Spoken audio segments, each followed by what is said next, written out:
Assalamu alaikum, greetings of peace. أعوذ بالله من الشيطان الرجيم. بسم الله الرحمن الرحيم. وهو الذي جعلكم خلائف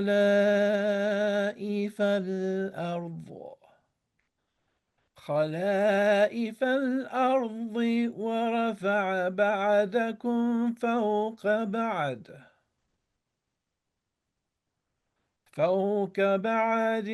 درجات ليبلوكم فيما آتاكم ربك سريع العقاب وإنه لغفور رحيم. Surah Al-An'am, chapter of the cattle, chapter 6, verse 165. ظهر فساد في البر والبحر بما كسبت أيدي الناس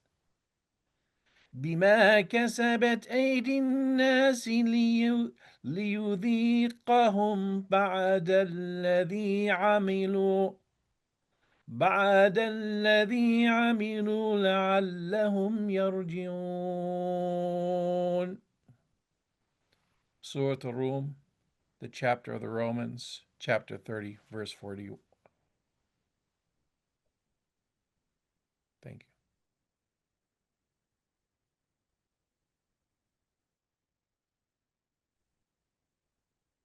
Greetings.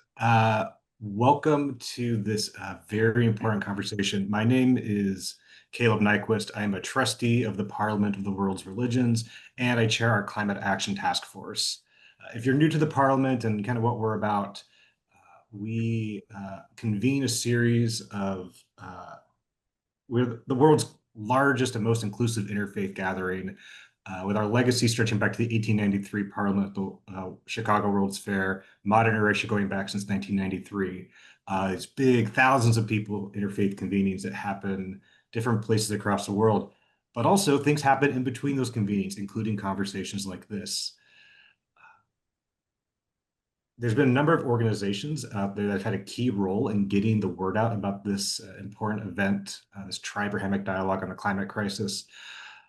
But I do want to highlight in particular the First Analysis Institute and their generous support for making this possible.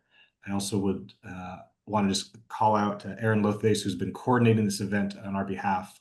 And thank you for getting such a wonderful panel together and making this happen. The reason why today's conversation is important is because we live in a world desperate for scalable solutions to the climate crisis. And the Abrahamic religions, together they represent not just more than half of the world's population, but they each bring their own entanglements to the climate crisis, both on the entanglements with fossil fuels to the entanglements with moral solutions to everything in between. Today's conversation is the start of a longer conversation. We hope to have more of these Tri-Abrahamic conversations. So if something picks your ear and you want to go a little bit deeper, flag that for us. Let us know in the chat. We might not get to it today, but we hope to get to it in a future conversation. Similarly, if your faith tradition is not represented here, we want to continue having those conversations as well. If you're from a non-Abrahamic tradition, or you're from a different faith that identifies as Abrahamic, but you don't see yourself represented here, or your version of Christianity or Islam or Judaism isn't represented in this conversation, let's be sure to stick with it. There'll be more conversations down the road, but let's start here.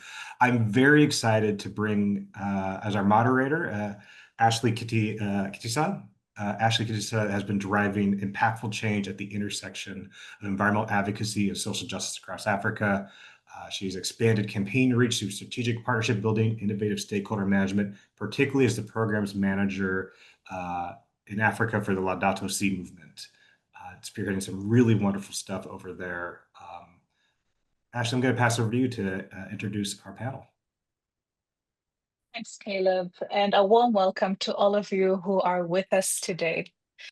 Before we begin, just a quick note on how we will journey together during this session. This event is being recorded. Please remain on mute unless invited to speak. We invite you to share your thoughts, reactions, or reflections in the chat throughout the program.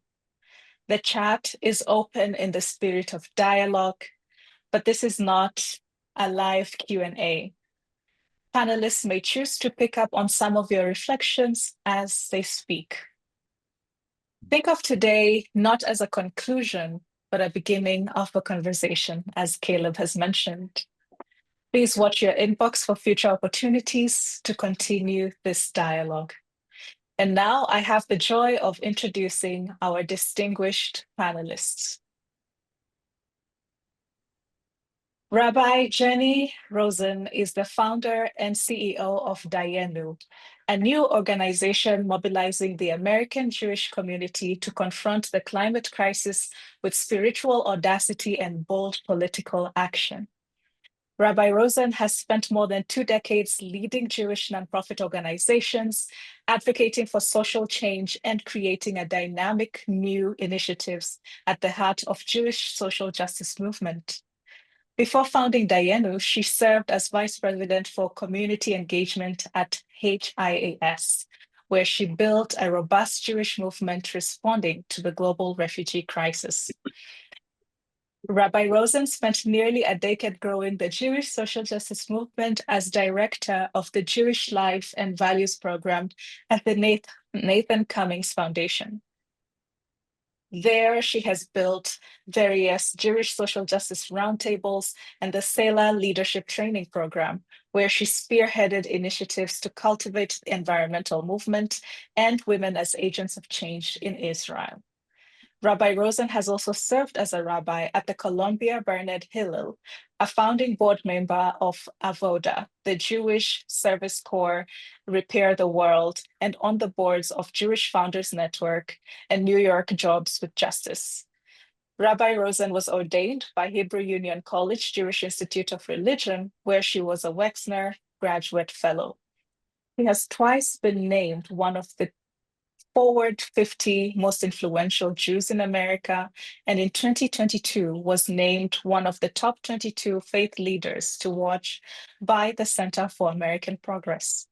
Rabbi Rosenn lives in New York City with her husband, Rabbi David Rosenn, and their 2 sons. Welcome. Our second panelist is Reverend Dr. Joshtrom Kureethadam. Reverend Josh is a full professor, chair of philosophy and science, and director of the Institute of Social and Political Science in the Faculty of Philosophy at the Salesian Pontifical University in Rome. Professor Kureethadam has served as the coordinator of the sector of ecology and creation at the Vatican Dicastery for Promoting Integral Human Development from 2017 to 2023 and continues to assist the efforts of the global church in responding to Pope Francis' passionate appeal to care for our common home.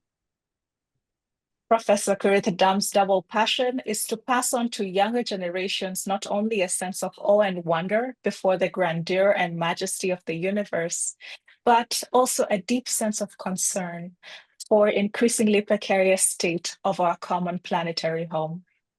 For nearly a quarter of a century or so, he has been particularly engaged with ecological issues, teaching courses, conducting workshops for young people, and committing to grassroots activists, publishing articles and books in this area.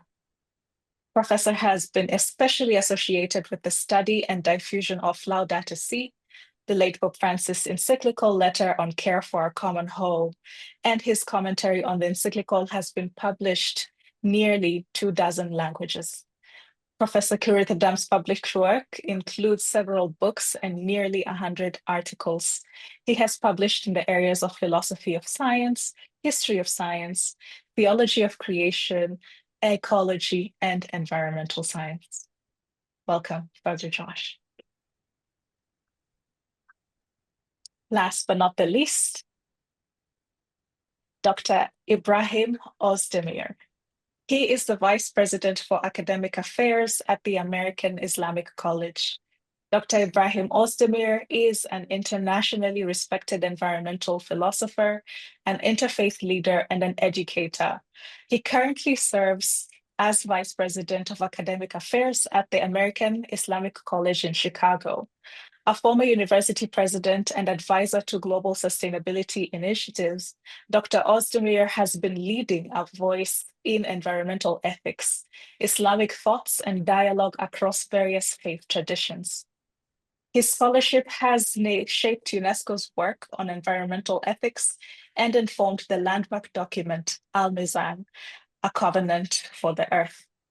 Throughout his career, Dr. Ozdemir has combined academic leadership with a deep commitment to inclusive and student-centered education.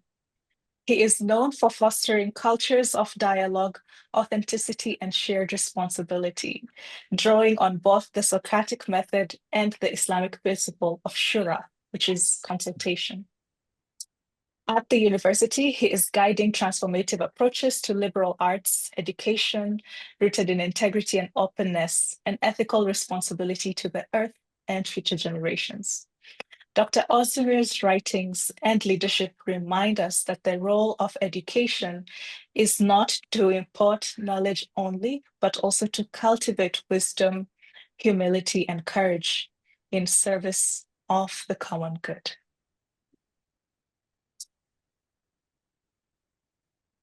Thank you again, Rabbi Rosenn, Dr. Kureethadam, and Dr. Ozdemir for being with us. Let's begin our discussion. So to first set the context for everyone on the call, we will start with a question on our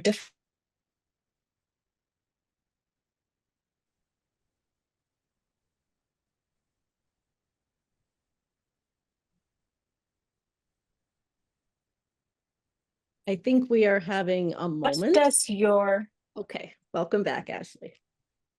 Thank you. What does your faith demand of all followers to care for creation in this time of climate emergency?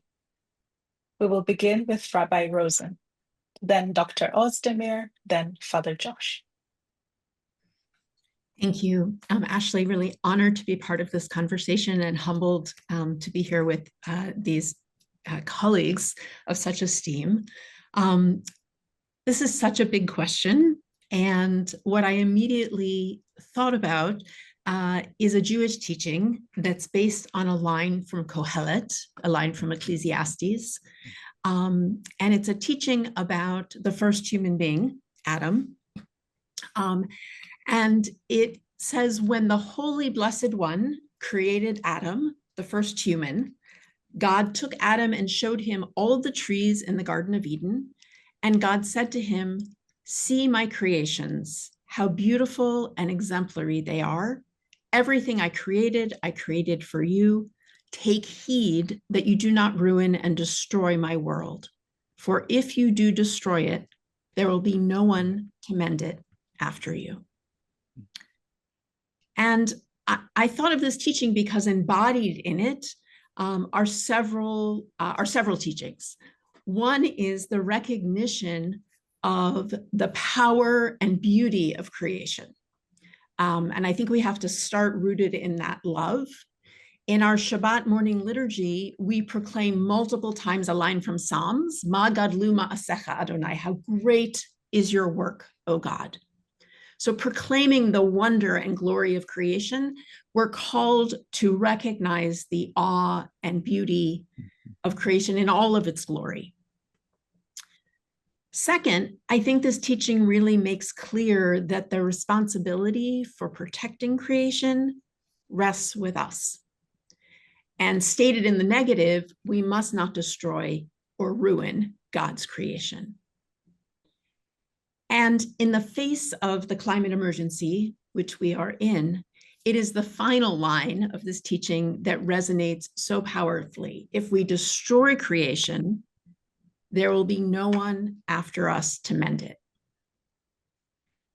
That is a very heavy and powerful truth. And I think it has particularly powerful and painful resonance right now. One of the most central concepts in Jewish life is the power and truth of generations, that we live and should continue to live lador vador, we say in Hebrew, from generation to generation. And nothing less than our ability to do this is now threatened by the climate crisis, a crisis that we ourselves have brought about and that we have an obligation to address. So I will just add that Jewish tradition also has teachings about how we address the climate crisis. And chief among them are two concepts. One is tirdof tzedek, pursue justice. And the other is shomer ger yatom va'almana, protecting the most vulnerable. And our tradition really calls us to ensure that as we care for creation, as we address the climate crisis, that we make sure we focus on the impacts of the crisis on communities that are marginalized, discriminated against, most impacted, most vulnerable. I'm going to cardio for a little bit because I'm going to be gone for the morning. Which in the United States often means Black, Brown, and Indigenous communities. So Jewish tradition calls us to make sure that the future we're envisioning, the future we're building, is one that is livable, that is sustainable, and also more just for all of God's creatures, for all people, for generations to come.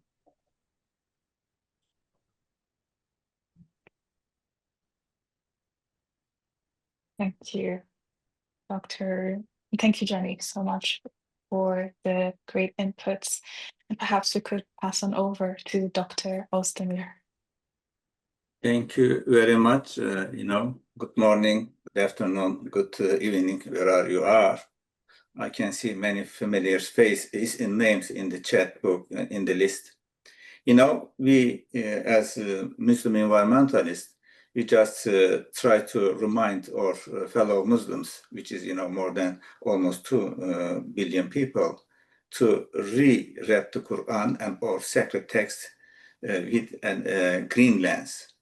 Because when we look at we have a lot of problems, social problems, economic problems, political problems, migration, refugee problems, a lot of problems. But at the heart of this, we can see how the world, or common home, as late Pope Francis coined it, common home has troubles, Or we are drinking the same water, we are breathing the same air, and also using the same soil. Everything we have in common, but when it's come to our responsibility, we lost our sense of justice. And this is how the environmental justice movements emerged in 80s and 90s. So we are just when we look at the Quran with this problem in the mind, we discovered that the first thing, as we named or the document, Al-Mizan, a covenant for the earth, the Mizan, the balance, the justice is at the heart of the Quran.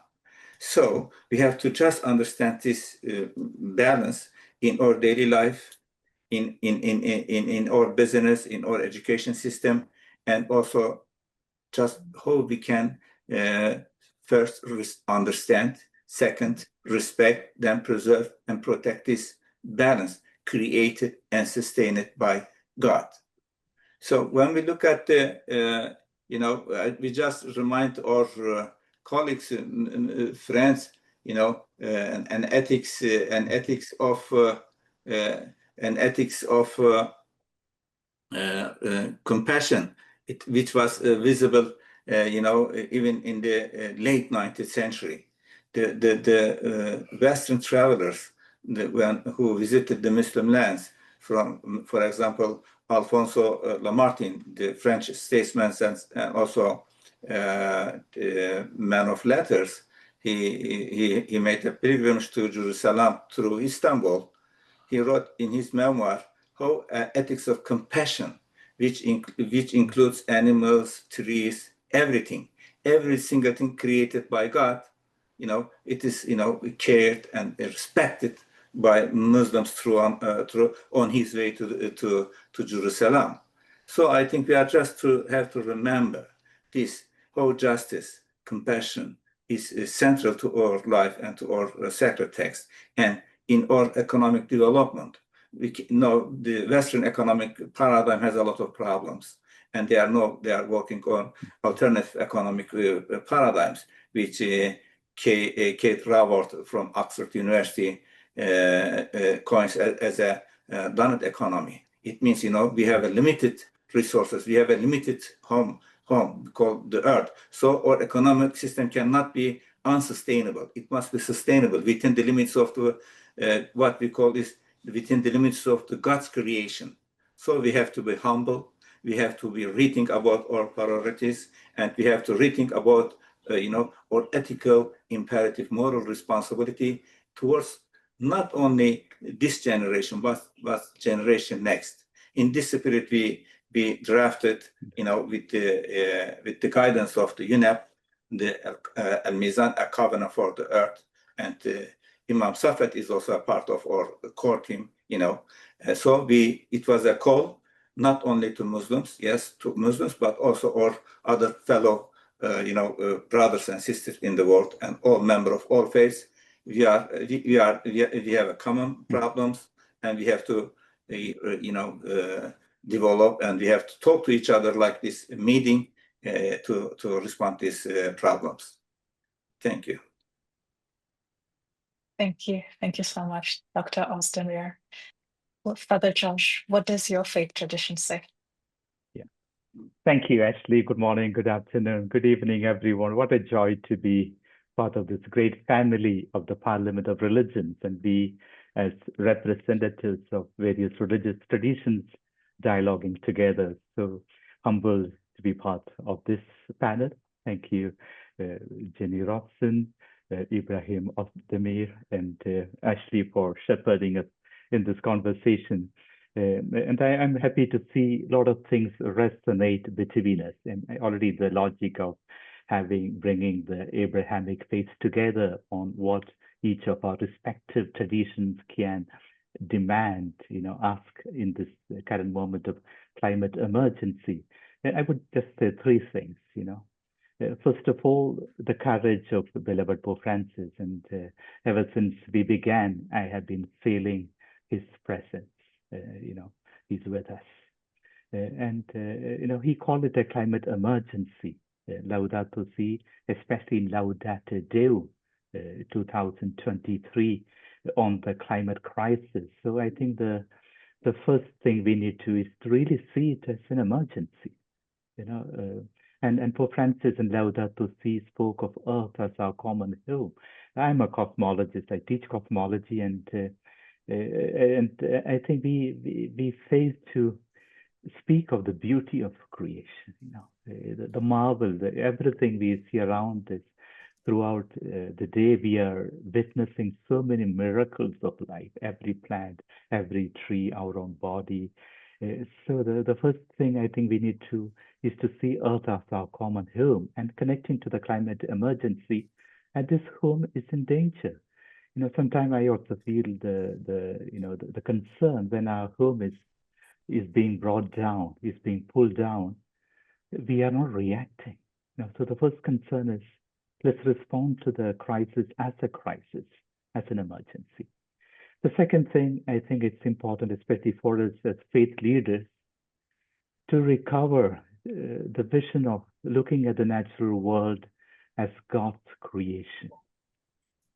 I think, like Moses, we need to take off the sandals that the planet in which we live is God's creation. And in Christianity, we believe in incarnation, where God, John 1:14, the Gospel of John, God pitched his tent here. So it's our home, the home of millions of co-creatures. But it's also God's home. So it's sacred. And I think that's a responsibility that we faith leaders need to keep on reminding people. It's not just nature, it's God's creation. And the third thing I think we need to do, it was already mentioned, I think, and I would, would like to emphasize that the prophetic dimension, which I think is very key to the Abrahamic traditions. We have the prophets in the Old Testament and the great prophets in the Islamic tradition, God bless him, and in Christianity also, And I think that way we can connect to equal justice. And again, going back to Pope Francis, one thing I've always admired in him was his capacity to denounce, to raise his voice. So in this moment, when we see so much of injustice around the world, as you asked the question, Ashley, it just flashed in my mind that the richest 1%, what they emit in 90 minutes, the greenhouse gas emissions, is what a poor person in a economically developing country would emit in 90 years. So huge injustice, intragenerational between our communities, and as it was already mentioned, between generations. So the question of justice is crucial, and I think we Abrahamic faith traditions need to recover our prophetic heritage and be able to raise our voice and denounce. So these are the three things I would say. See earth as our common home, feel the pain, as it was already mentioned, this home is being destroyed. Then this home is God's own home, is sacred. And let's become prophets with the courage to denounce and to propose new things. Thank you. Thank you. Thank you so much, Reverend Dr. Joshtrom, for the wisdom that has been shared so far from the three different traditions. And we have seen what is clearly emerging is that faith is a source of obligation and vision. And we want to take that a step further, just to continue deepening the understanding. We know that within many faith communities, creation care is still perceived as optional or secondary. How can faith leaders and communities shift this perception to make care for creation central to spiritual life and moral responsibility? Dr. Ozdemir, may we begin with you? And just a reminder to each of our panelists, please keep your responses to about 3 minutes so that we have enough time to hear from everyone and have some space for dialogue. I'll give a little signal once we're getting up to time. Thank you. This is a great question. They ask us wherever we go because, the religious text is there. But every generation, they read, understand, and interpreted this text according to their mental and intellectual framework. So we having, these problems, global problems, environmental problems, social problems, we have to, when we go to revisit our text, in our case, the Quran and the Sunnah of the Prophet Muhammad, peace be upon him, the teachings of the Prophet Muhammad, the practice of Prophet Muhammad, we have to look with a green lens. And this is, then they unfold their meaning. We can find a lot of meaning, a lot of, inspiration to understand, the world from a totally new perspective. In fact, when I read the Quran from the early days, according to chronology of revelation, I am amazed how the first generation have a healthy and holistic perception of the nature. They just see every single thing as a sign of God, as an ayat of God, and every single thing is created and sustained by God. And also, we have to first understand this, then second, to respect it, protect it, not with a utilitarian mentality. Yes, Quran says the human being is Khalifatullah fil ard. It is, stewards of God on the earth. But this stewardship has a very heavy moral responsibility, which makes ethics and morality possible. And all philosophers of ethics and all moral theorists, they say, if we don't have freedom to choose, to decide, there would be no moral responsibility.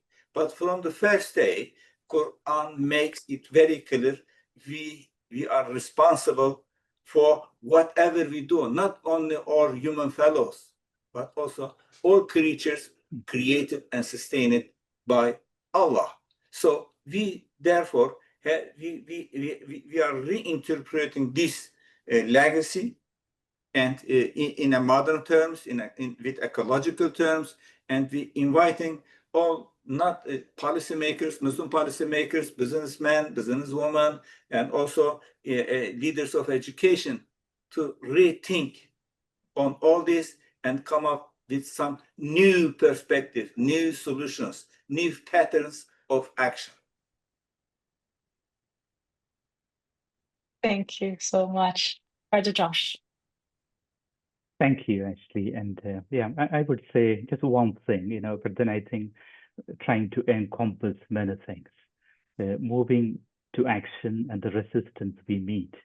I think what's important is to accept the complexity. Now, we live in a world of polarization where people try to simplify.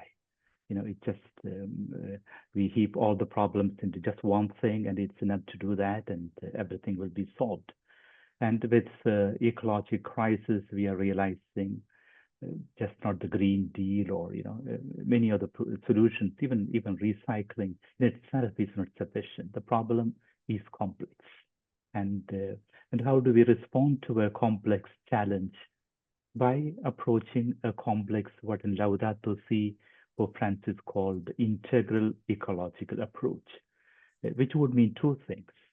At one level, getting all various disciplines to dialogue among themselves. Kate Roberts, the economist of Oxford, was mentioned, who proposes a circular model of economy. So we need to propose a new economics. We need to propose a new model of education as caring for our common whole. We need a new politics, and we are, you know, in a faith context. I think liturgy is important. How are we able to pray with creation? In Rome, every first Sunday of the month, we have a creation mass. We do it in a garden, and we have been doing it for many years. And so important to pray with creation, in creation. Because liturgy is one dimension which is fundamental to us, the way we pray. And then compassion was mentioned, charity.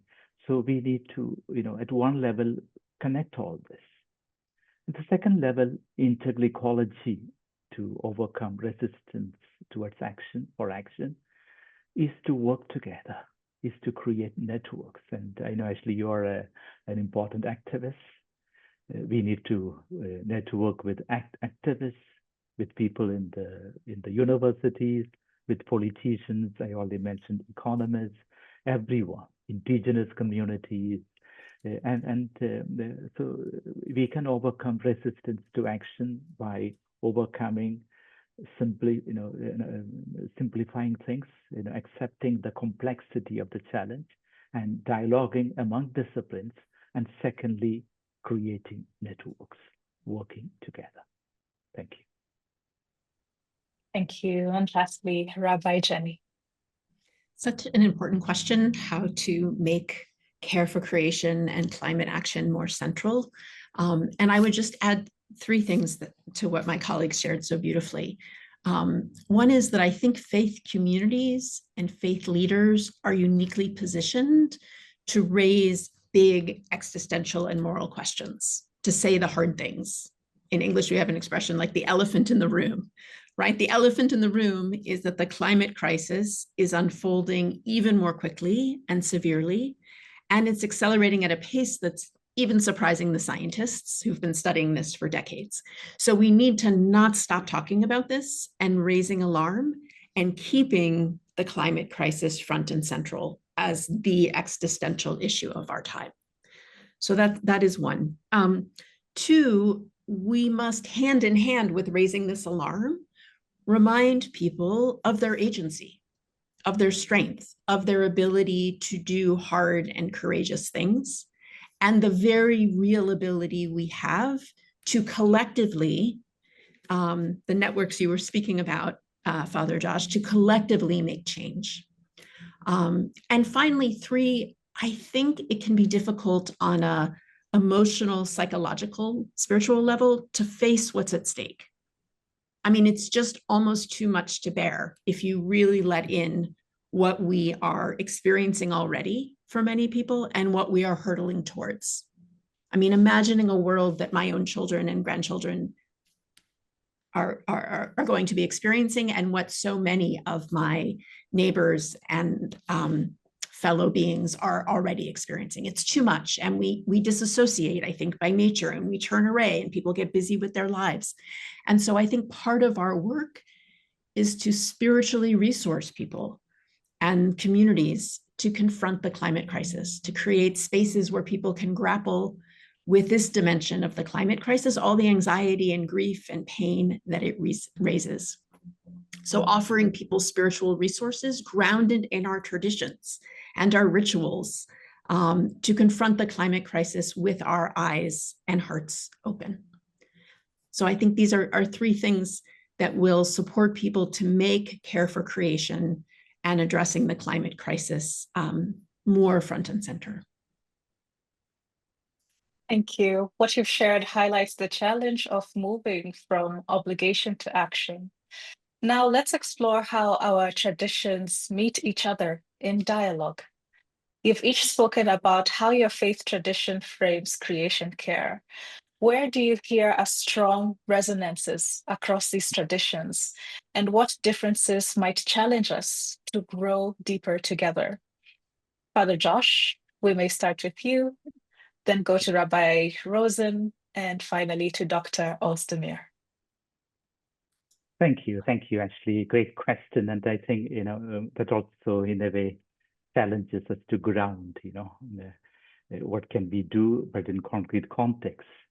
Allow me to mention three areas, three contexts. Just last month, I was in the Philippines. A country, Philippines, I think there's someone from the Philippines joining us today. It's 7,000 islands constitute the Philippines, and a country that's battered by cyclones and hurricanes and people who have contributed very little to the climate crisis. But what I found in the Philippines was a lot of, bottom-up action being taken. Where there's hope, where people are coming together, and people, faith communities, things are happening. They are not just talking, they are acting. In the Theology Center in Manila, where I was, they have now begun the 7th edition, if I remember well, of Laudato Si animators program. So faculty is training people to become experts, and we have teachers there, we have economists coming, we have mothers joining, everyone joining, and people are being prepared. So that is the first context I would like to mention. Like in the Philippines, start programs, put things into action, and involve people. A second area that comes to my mind, I think Professor Ozdemir will be happy to hear this. Also, Professor Sapit is Indonesia, and in one of the G20 meetings of religions, I was moved when an imam, a Muslim woman from Indonesia, said how they overcame the problem of deforestation was to issue a fatwa that those who cut down trees will be expelled from the community. You won't be part of the community anymore. That is a second resource we have to build up on our communitarian belongings and use the resources in our traditions that we already have. And this imam, this lady told me it worked, that in that area, deforestation was arrested. And that inspires us in a context like this. A third and final context I would like to mention is Brazil and the indigenous communities. In the Vatican in 2019, Pope Francis invited especially people from the Amazon, indigenous leaders, to come to the Vatican and for a month share a dialogue and then to come up with solutions how deforestation and other ecological challenges in the Amazon could be met. And what inspired me was that we were not telling them what to do. They were teaching us.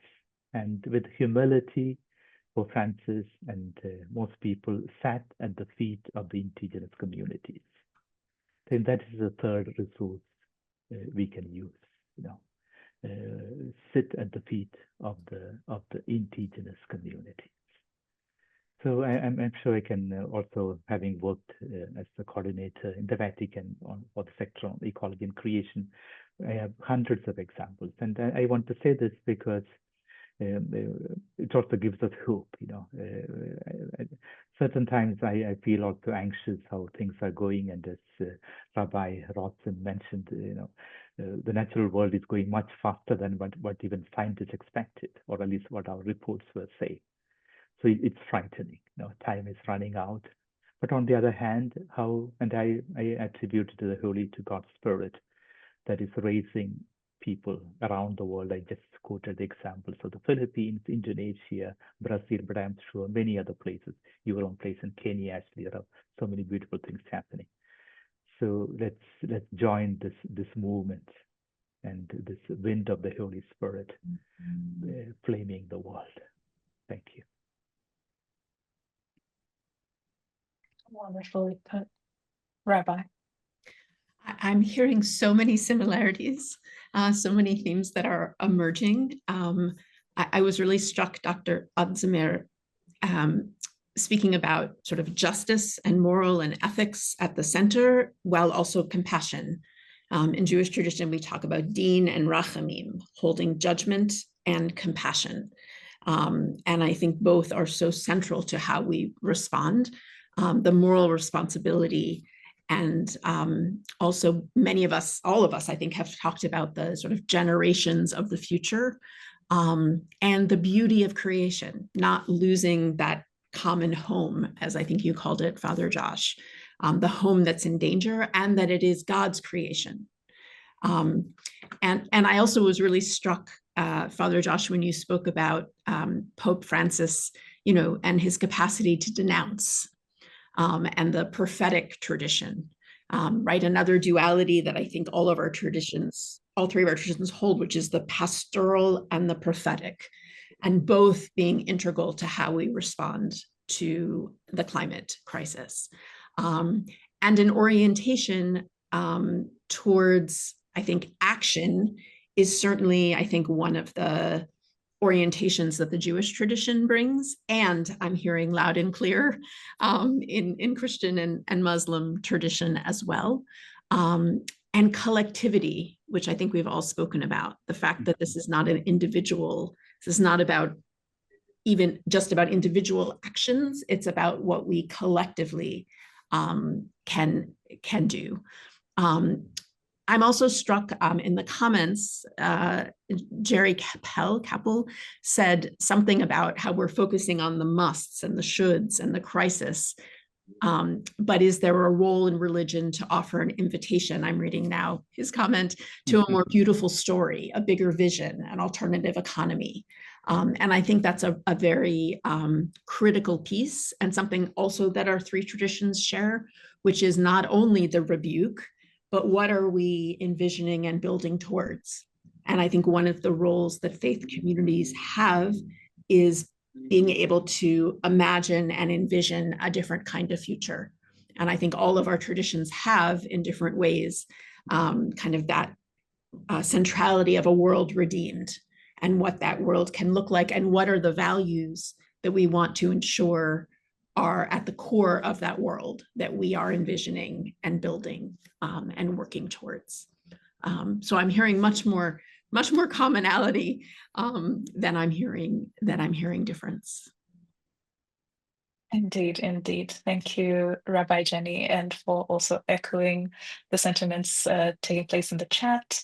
Please do keep the comments coming as we hand over to Dr. Ozdemir for his intervention.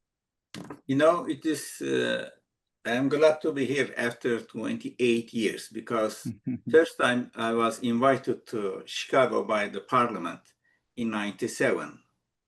And then I finished my PhD in environmental philosophy, and they also expecting me what I think about unfolding environmental problems.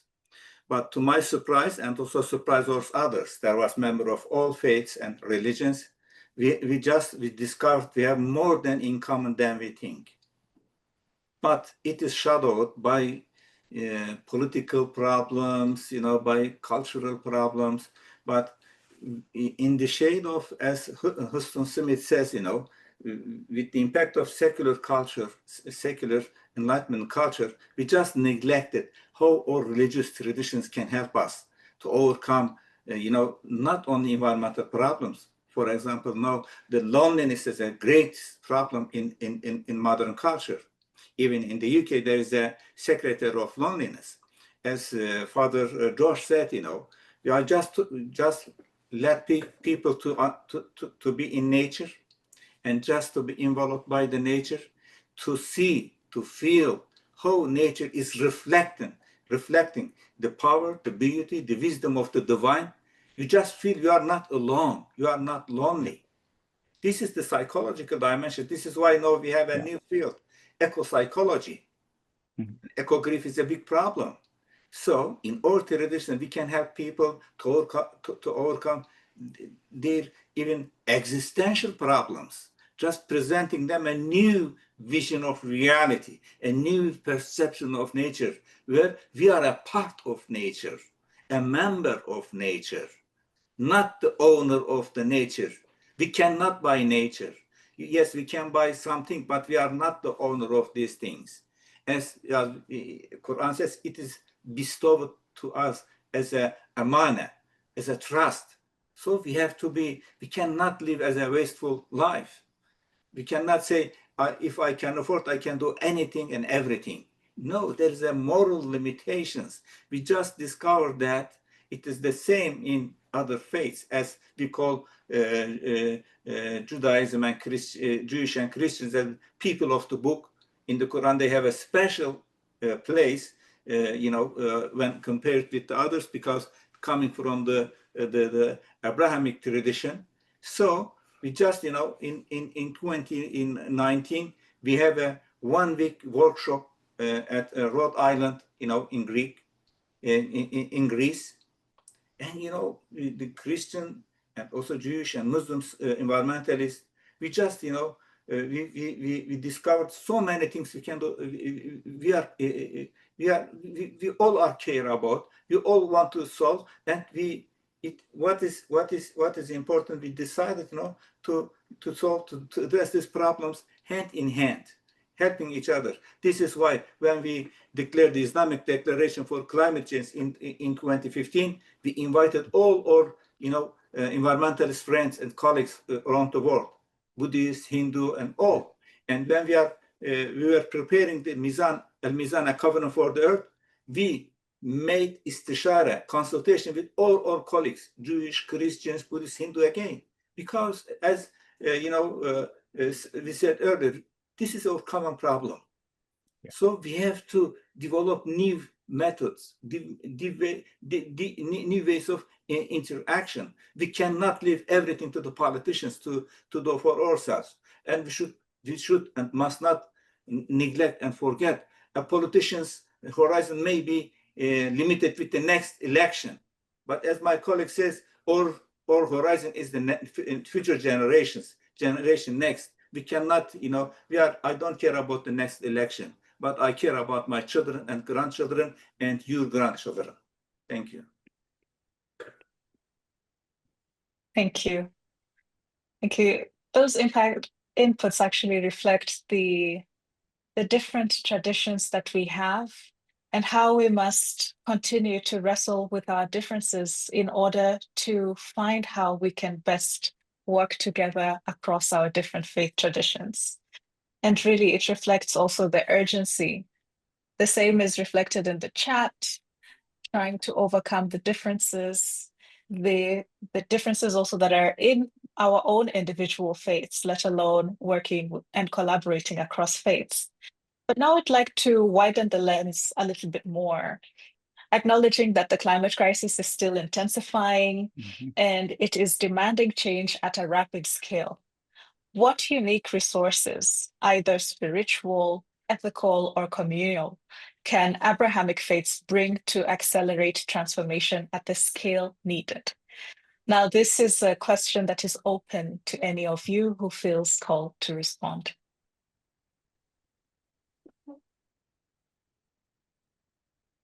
Yeah, actually, maybe I can begin, then leave to Rabbi Rosenn and Dr. Ozdemir. Now, as we are dialoguing, it struck me among the Abrahamic faith traditions, community is something. It's at the core of our faith. We come together as a community. I come originally from Asia, and Asian religions don't have the sense of community as Abrahamic faith traditions have. Like in every Shabbat, the Jewish community comes together, even at home or a wider group. Every Sunday, in the parish, we come together, and every Friday, the Muslim community gathers together. We have every week we come together as a community. So I see at least two resources there.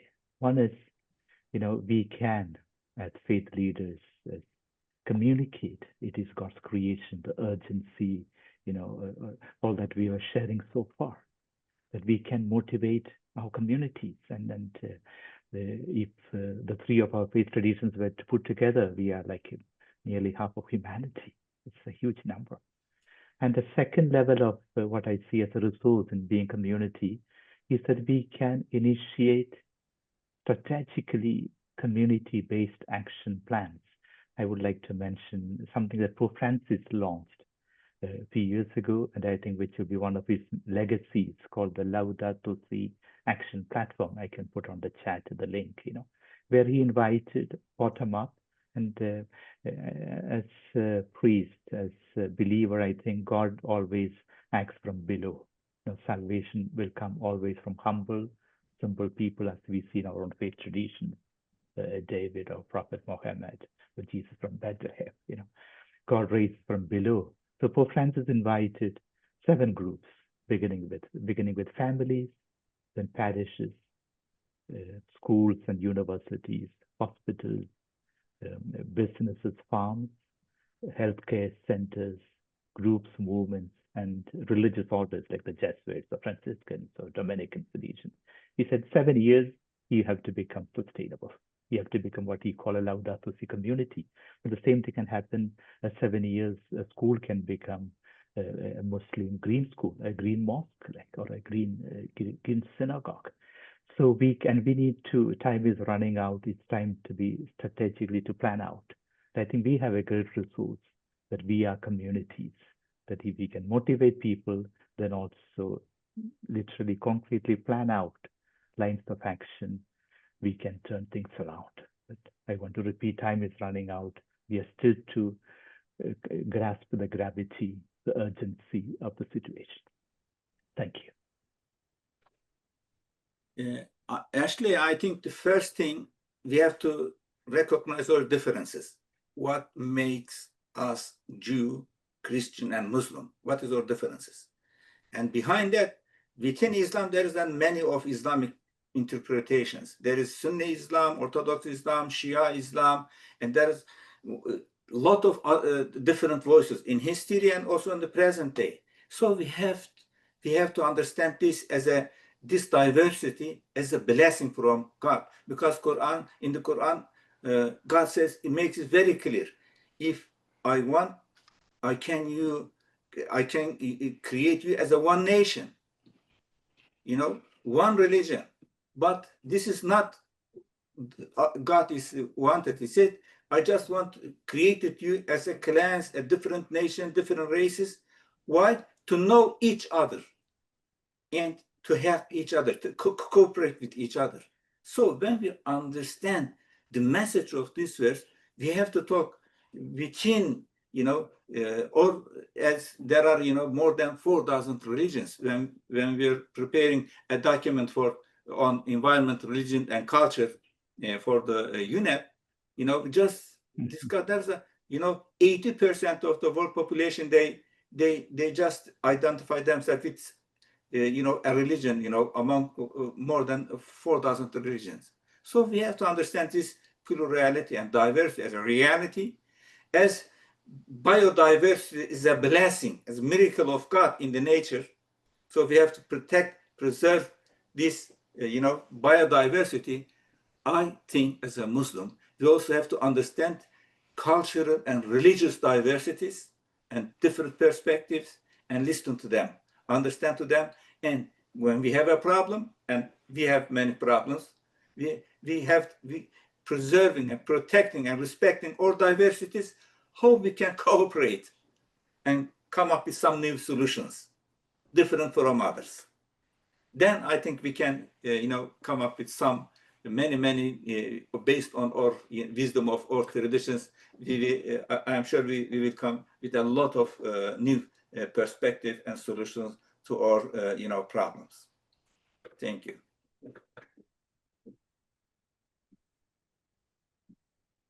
Thank you. And speaking of mindset shift, David Spence shares that instead of saying polycrisis, we should reframe it to polytunity, that this is still something and opportunities for us to continue to deepen our work and looking at our differences as opportunities to learn and deepen the relationship and moving forward.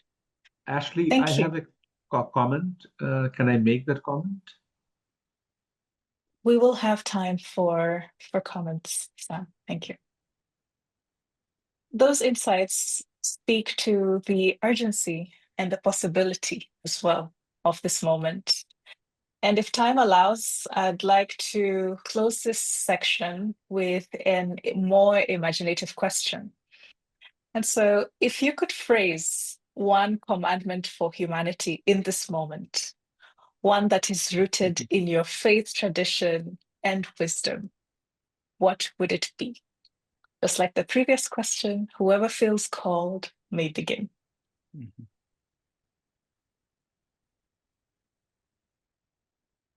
Ladies first. We thought about a version of this question when we were creating the Jewish climate organization that I lead.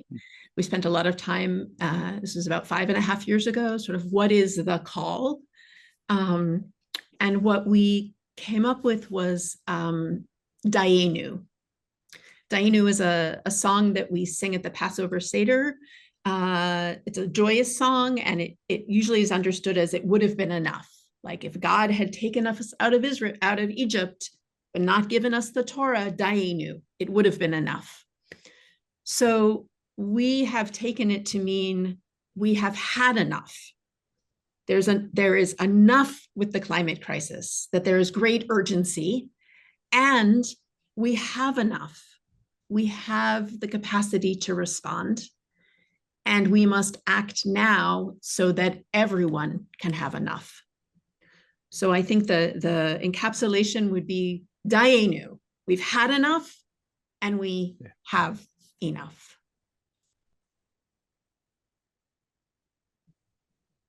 Thank you. Professor Ozdemir, shall I go? Yeah, no, I wrote a small book called The 10 Green Commandments of Laudato Si. So I feel like, very, very excited about this question. And I think it's time, like Moses, we need to propose new commandments, how to live on Earth, our planetary home. So, and that I think that's the challenge, the vocation of faith communities today, to update our commandments, to propose new commandments of living as a community, as a family on Earth, our common home. And I think you asked us to mention one commandment. And among the 10 green commandments of Laudato Si, I would propose one. That's the last one. Cultivate ecological virtues. So Francis proposed 7 virtues. I cannot put on the link in the PDF to the book. But then I loved, among all the virtues, the 7th virtue that he proposed is called humility. Dr. Ozdemir also mentioned earlier, I think, humility. Humility is Adama, Rabbi Rosenn, it's an authority on Jewish scriptures. Adama, going back to the ground, going back to the soil. from where we all came. So humilitatis in Latin, going back to the earth. So I would propose to cultivate ecological virtues, and especially the virtue of humility. Thank you. I would say, I would tell, to keep active hope, because we have a lot of problems, devastating problems. Just look at news, you will just, you can't keep your peace of mind. So many things happening around us, in our neighborhood, in our country, in the global village, whatever. So I think there is a very good saying of the Prophet Muhammad. I just remind this to my sisters and brothers and all my colleagues, my students, I say, and he says, when you have a sapling, in your hand, and you also observe the world is, falling apart, the doomsday is happening, everything is crashing, please just plant this sapling. This is a big hope. With your hands, do something. Don't lose your hope. If you believe, if we, as member of Abrahamic faith, we believe in God, although in our theologies we have some differences, within our religion there's a difference of perception of God, but what matters, let's don't lose our hope. God can help us to find a solution if we come with humility, as Father George said, and also we underline and make it very clear in Al-Mizan document, and the Prophet Muhammad saying, walk on the earth with humility, with humbleness. But, since, 18th century, 19th century, we just try to, exploit, invade the world, exploit all natural resources, extract all natural resources, just use as much as we can, afford or we can enjoy. So we have to be humble. We are not the owners of the nature, and even owners of our own life. And this is why it is given as a trust to us. And I think we have to use this with the wisdom of our traditions.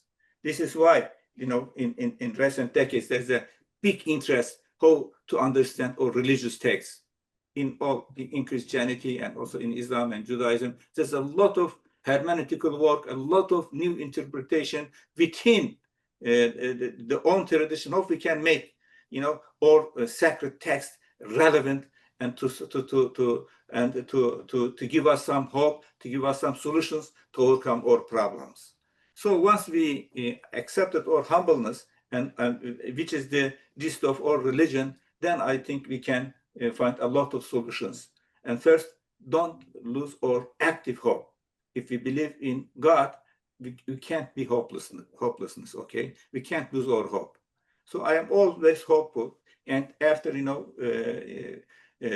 thinking, over, 4 decades of my environmental activism, it is amazing, today, there is a awareness wherever I go about environmental problems, about nature, about, just have a different perception of everything. So I think the common home metaphor is very, very important, and to teach this, to make it a part of our educational system, and also remind our personal, individual, existential responsibility in this common home. Thank you. Thank you. Thank you so much, Dr. Ibrahim, Rabbi Jennie, and Dr. Reverend Joshtrom. It has been such a wonderful moment to hear the inputs and the perspectives from different Abrahamic faiths and traditions, and all this rich and profound discussion centered around finding ways to react and to take action based on the urgency of the climate crisis. Has truly been an honor. And now, to hold what we've shared in prayer, I now invite Rabbi Jennie Rosenn to lead us in prayer. Thank you. So the story, or a story at the core of the Jewish people's narrative, is a journey out of Mitzrayim, Egypt. Mitzrayim literally means a narrow place, a place of oppression, like so many people have faced. And while wandering in the desert, God reminds us that the path forward and our redemption is not in heaven or beyond our reach. Lo b'shamayim hi, not in heaven. Our redemption is in our hands. And in Deuteronomy, God says, surely this instruction that I enjoin you on this day, it's not too baffling for you, nor is it beyond your reach. It is not in heavens that you should say, who among us can go up to the heavens and get it for us and impart it to us that we may observe it. Neither is it beyond the sea that you should say, who among us can cross to the other side of the sea and get it for us and impart it to us that we may observe it. Ki karov elecha hadavar ma'od b'picha uvilvavcha la'asoto. No, the thing is very close to you, in your mouth and in your heart to do it. The future of the world is in our collective hands. It's in our hands as in it's on us, and it is up to all of us. And it's also in our hands. We have the capacity, we have the science, we have the resources, we have the people, and we have the power. We have the opportunity to close the gap between the world as it is and the world as it should be. And driving home just how important it is for us to understand and claim our power to act, God continues in this passage in Deuteronomy, saying to the Israelites, see, I set before you this day life and prosperity, death and adversity. Choose life that you and your offspring will live. El Malei Rachamim, God full of compassion, bestow on us the wisdom to accept this truth, to truly internalize it, knowing that we have the capacity to birth a more just and sustainable world. Lo b'shamayim hi, it is not in heaven. That capacity and yes, that responsibility lies with us. Please, El Malei Rachamim, please, God full of compassion, give us the strength to act courageously, coming together to build the world we so desperately need, so that all people may live and thrive for generations to come.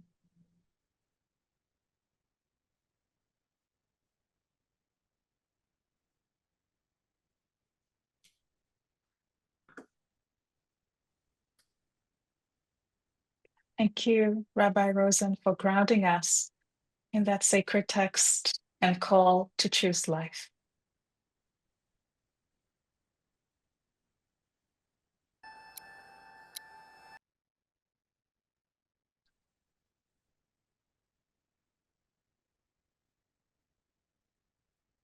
Thank you so much. I invite you all to have a look in the chat where there are resources being shared on how you can take action across various faith traditions. And as we move forward to the closing, we invite you now to share in the chat, what actions do you feel called to take in your own life? This can be an action that you will do as an individual, in your faith community, or even in your networks. Please also share your faith tradition if you wish. We also invite you, if you have a candle on hand where you are, to take some time to join us to light a candle as a sign of your offering for future generations and the well-being of all life on earth. Some of these reflections will be shared later on social media, but rest assured that your name will be protected and not included.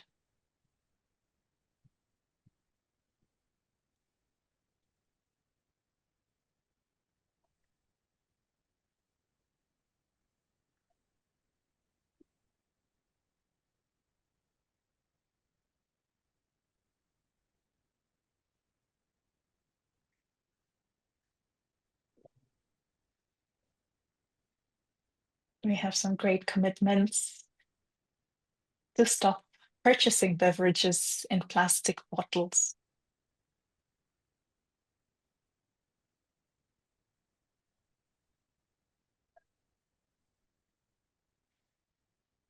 To amplify the messages from this meeting.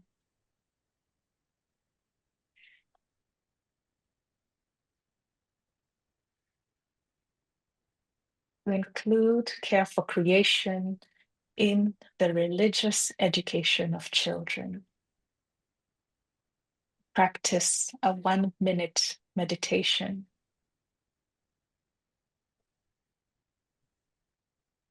To take action to save the Great Salt Lake because it affects all.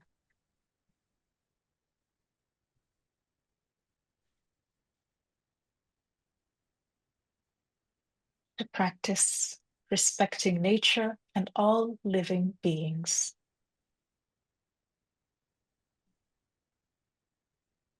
Practice virtues of reciprocity, conviviality, and symbiosis.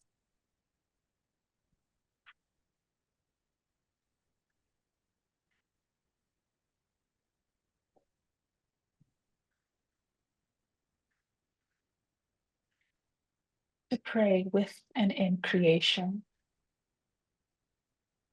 To do more work to connect people who care deeply about climate action with each other so that they can resource and encourage each other. Kneeling to plant trees.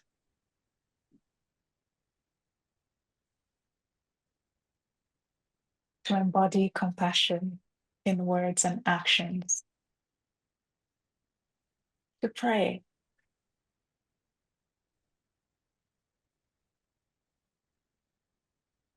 Thank you. Thank you for sharing your commitments and your actions.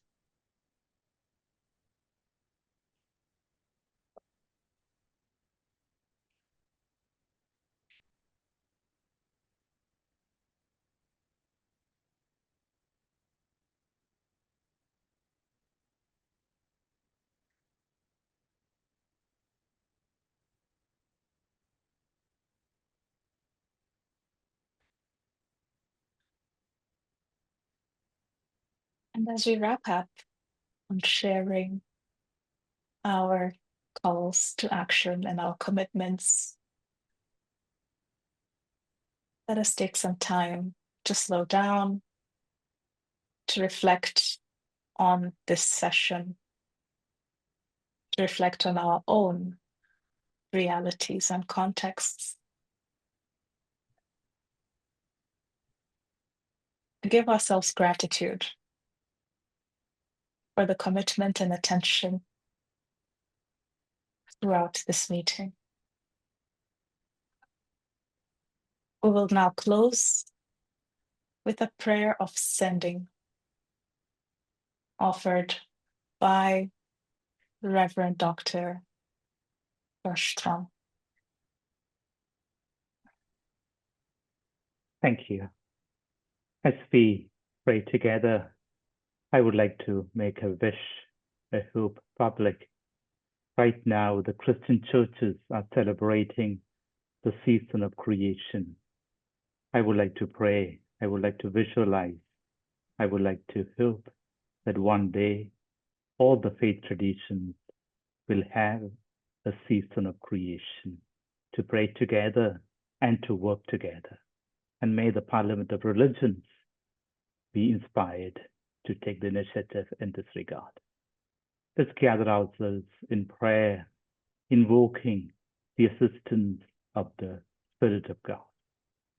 Come, a holy breath of God, poured out in the beginning, caring God, the earth and we cry out to you. Along with the earth, we ask you to free us from greed, selfishness, and indifference. Along with the air, the water, the land, and the wind, we ask you to help us get rid of all the pollution. along with the forest, birds, and animals. Give us the strength not to destroy ourselves and the delicate webs that connect our ecosystems and all life together. Along with those on the edges of society, the unheard, the powerless, the struggling, and the suffering, we ask you the strength to be just, merciful, and compassionate. Along with those in power and positions of authority, we ask for wisdom to be good stewards of our common home. And finally, along with the whole of creation peoples, we give you thanks for all the efforts to restore our sister, Mother Earth. Amen. Amen.